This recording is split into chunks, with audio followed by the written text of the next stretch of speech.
Alright, Happy New Year, everyone. I know it's just New Year's Eve. Tell me what you think about my new intro in the comment section. Alright, today we're going to be looking at a app, because I got a new phone or something for Christmas. So, it's an app called the Creepypasta. It's a Portuguese app that does creepypastas in Portuguese, but there is an English section, and there's a few creepypastas. Well, there's 4 English creepypastas. I'm sure they'll update soon. We're going to be looking at a creepypasta called Lights Out, which is about a boy or girl or something. He's at home. His parents haven't come home yet, and he sees some pretty weird shit. So that's what we're going to investigate today. Maybe investigate's not the right word, but here we go. I've been laying down on this couch watching TV for what seems like hours. I can hear my dog barking downstairs and glance up at the wall clock. It's 9 o'clock already, and I still haven't had dinner. My parents are out for the night, so I'm home alone with the maid. My stomach grumbles, and I decide that it's time to have dinner. I turn off the TV as I slowly get up off my feet. All the lights go out. I flick the light switch several times. Nothing. It must be a power surge. They're pretty common in our area. I'll have to go downstairs to the kitchen and turn the power box back on from the power box. In the darkness, I can't find my slippers, so I just decided to do without them. Using the walls to guide me, I reach out my hand, searching for the banisters. As I make my way downstairs, I notice how quiet the house is.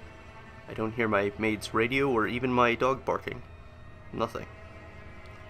All I can hear is the sound of my feet against the stairs. The house is absent for any light or sound.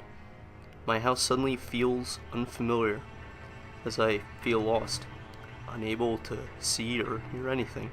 My fingers tighten their grasp around the banister to prevent myself from feeling completely disoriented. The silence is really beginning to get me. May, I call out to my maid, just wanting something to break the silence. No response. The silence is unnerving, and the creepypastas I've been reading have made me paranoid. My head darts from left to right, searching for any sign of a monster or serial killer. I use the wall to guide me and slowly make my way to the kitchen. My chest tightens as I begin to pick up the smell of raw meat. The smell gets stronger with every step. Fear swells in my chest with every breath that I take, and my heart begins to pound harder and harder.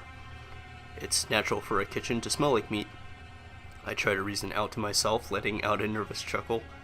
I grope around until I find the smooth metal surface of the power box in the kitchen wall. I open the hatch and place my fingers on the master switch. I hesitate. I can feel my heart hammering in my chest. Do I really want to turn the lights back on? Horrific possibilities of what I could see race through my mind. I take a deep breath and flick the light. The lights blaze on and I'm blinded for half a second. My eyes quickly adjust to the brightness, and I stop in horror at the sight that beholds me. My heart feels like a laden weight in my chest. The footprints were vaguely human, but were large, far too large to belong to one. Their shape were contorted, twisted among beyond recognition. The door to May's room is closed. There's a set of bloody claws marked on the door, perfectly complementing the footprints by her door.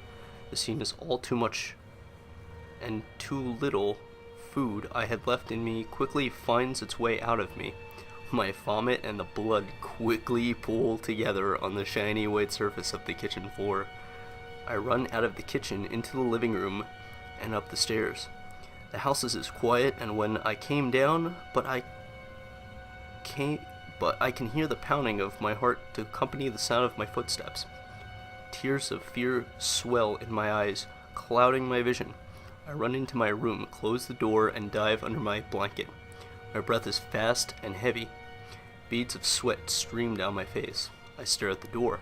My mind is so overcome by fear that all I can do is stay put and await my fate. I'm expecting the door to be brought down any moment. Seconds pass, nothing. Minutes pass, nothing. After a while, it begins to seem odd that nothing has happened, but I decide it would be best to stay put. It's not long before I start to feel sleepy. My eyelids start to drop. With every passing minute, I get sleepier and sleepier. I try to fight back, knowing that staying awake is a matter of life or death, but my efforts are in vain. I doze off. I'm jerked awake by the sound of my parents' car pulling into the garage. It's still dark, so it must still be very early in the morning. My heart suddenly lightens, and I leap out of my bed. It was all just a bad dream. I'd run down the stairs, hug my parents, and we could all have a good laugh at the ridiculous, frightful nightmare I just had. I flick on the lights, and my heart freezes. From the door, there's a set of bloody footprints that circle my bed and disappear under it. Alright, that was a really good creepypasta, I feel. It had plenty of dark setting, and I mean, it was a little short, but I mean, I think all of these creepypastas on this app are. The footprints were interesting.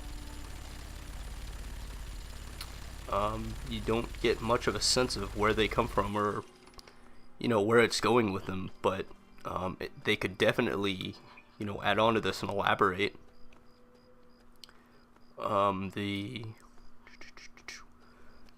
The fact that he woke up in his bed to find footprints under it very similar to that were downstairs were also very interesting. It makes it seem like it may all connect together, like maybe there was a monster, I doubtfully a serial killer, I would imagine, but probably like a monster or something that puts two things together. That maybe I'm overlooking this, but there seems to be two things that connect, and the monster is that connecting circuit, so to speak. So that was lights out. I mean, I could talk about this forever, I'm sure, but I'm gonna end it here. Again, this was a creepypasta called Lights Out. If you like the video, like, comment. Please feel free to, tell me what you thought about. That was my phone, by the way. Tell me what you thought about my new intro. I totally lied to you guys. I told you I was gonna do an intro, but I'm gonna be a total asshole and use it anyway. And then I'm gonna scrap the outro, which was just basically me at the end of whatever video that I put in here, and then just throw in some music that I created. All of the music that I used is usually created by me. I do have some music that I use from other people, but I do most definitely credit those people. So you don't have to worry about the copyrights and YouTube laws and things and what now. So, alright, thanks for watching. See ya.